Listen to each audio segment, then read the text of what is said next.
3. Januar, Caracas, Venezuela. 8 Hubschrauber, 20 Soldaten. Auf der anderen Seite Hunderte, ausgebildet, bewaffnet, bereit zu sterben. Es war vorbei in Minuten, nicht Stunden, nicht Tage, Minuten. Die Radarsysteme fielen aus. Drohnen überfluteten den Himmel. Und dann, laut einen Augenzeugen, kam etwas, das niemand beschreiben konnte. Eine Schallwelle oder eine Strahlung oder etwas, das noch keinen Namen hat. Männer fielen zu Boden, bluteten aus der Nase, konnten sich nicht bewegen. Ob das stimmt, weiß niemand sicher. Aber darum geht es nicht. Es geht darum, was in diesem Moment sichtbar wurde. Hunderte Männer mit ihren Körpern, mit ihrem Mut, ihrer Ausbildung, ihrem Leben, gegen 20 Männer mit Technologie. Die Körper haben verloren. Und in diesem Moment hat sich eine Frage gestellt, die so alt ist wie der Krieg selbst. Was ist ein Mann wert, wenn die Maschine alles kann, wofür er sterben sollte? Krieg ist der älteste Deal, den Männer je unterschrieben haben. Noch älter als der Job, noch älter als die Ehe, noch älter als das Geld. Der Deal sagt, du gibst deinen Körper und dafür bekommst du Ehre. Du gibst dein Leben, dafür bekommst du einen Platz in der Geschichte oder zumindest auf einem Grabstein. Und Männer haben diesen Deal seit Jahrtausenden akzeptiert. Nicht, weil sie dumm sind, sondern weil es die einzige Art war, als Mann Wert zu haben. Du kannst nichts, du hast nichts, du bist niemand, aber du bist bereit zu sterben, dann bist du ein Held. Das ist der Deal. Und der läuft seit 10.000 Jahren. Und der Deal hat eine Struktur, die sich nie geändert hat. Alte Männer entscheiden, junge Männer sterben. Das war so in Sparta, in Rom, im Ersten Weltkrieg, in Vietnam, im Irak, in der Ukraine und in Caracas. Die Männer, die am 3. Januar auf dem Boden lagen, haben nicht entschieden, Maduro zu beschützen. Sie hatten Befehle. Und die Männer aus den Hubschraubern kamen, hatten auch Befehle. 2 Gruppen von Männern, gleich jung, gleich bereit, gleich austauschbar.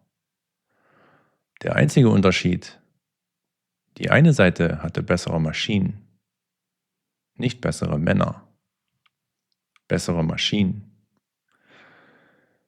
Im Büro ist dein Wert deine Leistung. Auf dem Schlachtfeld ist dein Wert dein Körper. Dein Körper rennt, der schießt, der trägt, der blutet, der stirbt. Du bist kein Mensch auf dem Schlachtfeld. Du bist Material. Und das System nennt es Dienst. Es nennt es Ehre, Pflicht, Vaterland. Und der junge Mann, der nicht wissen darf, dass er Material ist, sagt ja, weil es sich anfühlt wie Identität. Endlich gehöre ich dazu. Endlich habe ich einen Platz. Endlich bin ich jemand. Und dann stirbt er. Und das System sagt, nächster. Und jetzt kommt KI. Nicht irgendwann. Jetzt. Drohnen, die autonom fliegen. Systeme, die Radar ausschalten. Algorithmen, die Ziele identifizieren. Waffen, die der Mensch nicht mehr steuert. In Caracas haben 20 Männer mit Technologie Hunderte besiegt. Aber die Frage ist nicht, wie stark ist die Technologie? Die Frage ist, wie lange brauchen wir noch 20? Wie lange, bis es 0 sind? Wie lange, bis die Maschine allein fliegt, allein entscheidet, allein tötet? Und der Mann? Der Mann, der jahrtausende lang seinen Körper gegeben hat, weil es das Einzige war, was er hatte, wird nicht mal mehr dafür gebraucht. Nicht mal sein Sterben ist noch nützlich. Und jetzt müsste die Welt fragen, warum war es je okay, Männer als Material zu behandeln? Aber diese Frage kommt nicht. Stattdessen kommt, wie gefährlich sind autonome Waffen? Wie regulieren wir KI im Militär? Wer trägt die Verantwortung, wenn eine Drohne tötet? Alles wichtige Fragen, aber sie überspringen die eine, die davor kommt. Wer hat den Mann zum Material gemacht? Nicht die KI. Wir. Wir als Gesellschaft. Wir als System. Wir als Väter, die ihren Söhnen sagen, sei stark, kämpf, halt aus. Wir als Mütter, die sagen, ich bin so stolz auf dich in Uniform. Wir als Gesellschaft, die sagt, danke für deinen Dienst und meint, danke, dass du dein Leben gegeben hast, damit ich meins nicht geben muss. Das ist kein Deal. Das ist kein Dank. Das ist ein Deal. Und der Mann auf dem Schlachtfeld ist der Preis. In der letzten Folge habe ich über Identität gesprochen. Darüber, dass Männer ihre Identität als Funktion knüpfen. Arbeiten, liefern, versorgen. Krieg ist dasselbe Muster, nur extremer. Im Büro ist deine Funktion produzieren. Auf dem Schlachtfeld ist deine Funktion sterben. Und in beiden Fällen wirst du in dem Moment wertlos, in dem die Maschine es schneller kann. Der Angestellte wird ersetzt durch KI. Der Soldat wird ersetzt durch eine Drohne. Und beide stehen da und hören denselben Satz. Danke wird nicht mehr gebraucht. Und beide wissen nicht, wer sie sind, ohne ihre Funktion. Weil ihnen nie jemand gesagt hat, dass sie mehr sind als das. Und dann kommen sie zurück. Die, die überleben. Und niemand fragt, wie geht es dir? Man fragt, was hast du gesehen? Man will die Geschichte, nicht den Menschen. Und der Mann, der gelernt hat, dass sein Wert im Aushalten liegt, der hält aus. Hält aus, dass er nachts nicht schlafen kann. Hält aus, dass jedes laute Geräusch ihn zurückwirft. Hält aus, dass er seiner Frau nicht sagen kann, was er getan hat, was er gesehen hat, was er fühlt. Weil der Deal sagt, halt aus. Und wenn er es nicht mehr aushält, in vielen Ländern sterben mehr Soldaten durch eigene Hand als auf dem Schlachtfeld. Das ist keine Statistik. Das ist die Quittung für einen Deal, den kein Mensch hätte je unterschreiben sollen. KI auf dem Schlachtfeld ist das ultimative Röntgenbild. Es zeigt, wir haben Männer nie als Menschen behandelt. Wir haben sie als Funktion behandelt.